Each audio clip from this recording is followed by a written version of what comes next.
সয়াবিনটা অনেকেই পছন্দ করে না, আবার অনেকেই কিন্তু খুব পছন্দ করে। আমাদের বাড়িতে সয়াবিনটা আমরা খুবই পছন্দ করি, আমাদের বাড়িতে প্রায় রান্না হয়। তো সয়াবিনটা তো বিভিন্নভাবে রান্না করা যায়, তা আজকে আমি আরেকটা পদ্ধতিতে রান্না করে দেখাবো সয়াবিন। তো প্রথমে আমি এক প্যাকেট 250 গ্রামের মতো সয়াবিন নিয়েছি। এটা আমি কড়াইতে জল গরম করে তার ভিতর সয়াবিনটা দিয়ে দিয়েছি। সয়াবিনগুলো ফুলে উঠেছে। এরপর এই সয়াবিনগুলোকে আমি জলের ভিতর দিয়ে চটকে 3-4 বার ধুয়ে পরিষ্কার করে সয়াবিনগুলো নিয়ে এসেছি।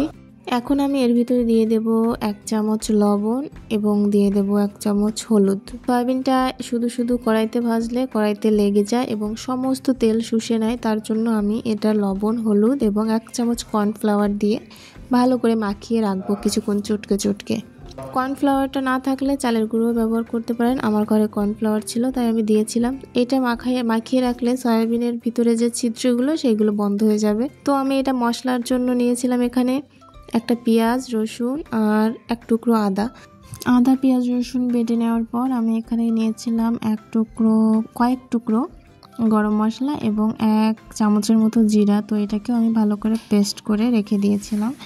আমি এই রান্নাটায় কাঁচা ঝাল ব্যবহার করেছিলাম, আপনারা চাইলে শুকনো ঝালও ব্যবহার করতে পারেন, তবে আমি যেহেতু সবসময় শুকনো ঝালটা খাই না তার জন্য কাঁচা ঝালটা দিয়ে রান্না করেছিলাম। তো বাটাবুটি শেষ হয়ে গেলে কড়াইতে সয়াবিন তেল গরম করে, আমার ঘরে সর্ষের তেল ছিল না তাই সয়াবিন তেল দিয়ে রান্নাটা করেছিলাম। আলুগুলো কেটে রেখেছিলাম ছোট করে ধুয়ে, তো সেগুলোকে এখন কড়াইতে দিয়ে আমি ভালো করে একটু লবণ আর হলুদ দিয়ে একটু লাল করে ভেজে উঠিয়ে রাখবো। আলুগুলো ভাজা হয়ে গেলে উঠিয়ে রেখে ওই তেলের ভিতরেই সয়াবিনগুলো দিয়ে ভালো করে নেড়েচেড়ে ভেজে উঠিয়ে রাখবো।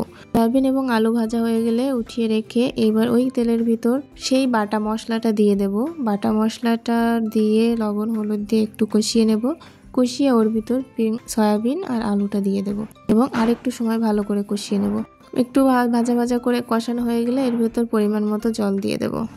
জল দিয়ে দেওয়ার পর এটাকে আমি ঢাকনা দিয়ে কিছুক্ষণ রান্না করব, তবে আমার একটু হলুদ কম ছিল তাই আমি উপরে আরেকটু হলুদ দিয়ে তারপর ঢাকনা দিয়ে যতক্ষণ না আলুটা সেদ্ধ হয় ততক্ষণ এটাকে রান্না করেছি। এখন আলুটা সেদ্ধ হয়ে গেছে, কয়েক টুকরো আলু উঠিয়ে নিয়ে বেটে আমি এর ভিতর দিয়ে দেব। এতে কি হবে, ঝোলটা বেশ খানিকটা ঘন হয়ে যাবে। আর তরকারির ঝোলটা ঘন না হলে আসলে ভালো দেখা যায় না, আমাদের খেতেও ভালো লাগে না। এই জন্য আমি প্রায় তরকারি রান্নার সময় এই কাজটা করি। আমার তরকারিটা রান্না হয়ে গিয়েছে। উপর থেকে আমি একটু গুঁড়ো মশলা ছিটিয়ে দিয়ে নামিয়ে ফেলবো। গুঁড়ো মশলাই ছিল গরম মশলা গুঁড়ো আর জিরে গুঁড়ো। এরকম সুন্দর সহজ রান্না পেতে আমাদের চ্যানেলের পাশে থাকবেন এবং অবশ্যই সাবস্ক্রাইব করে আমাদের সাথে থাকবেন। এবং শেষ পর্যন্ত ভিডিওটি দেখার জন্য অসংখ্য ধন্যবাদ সবাইকে।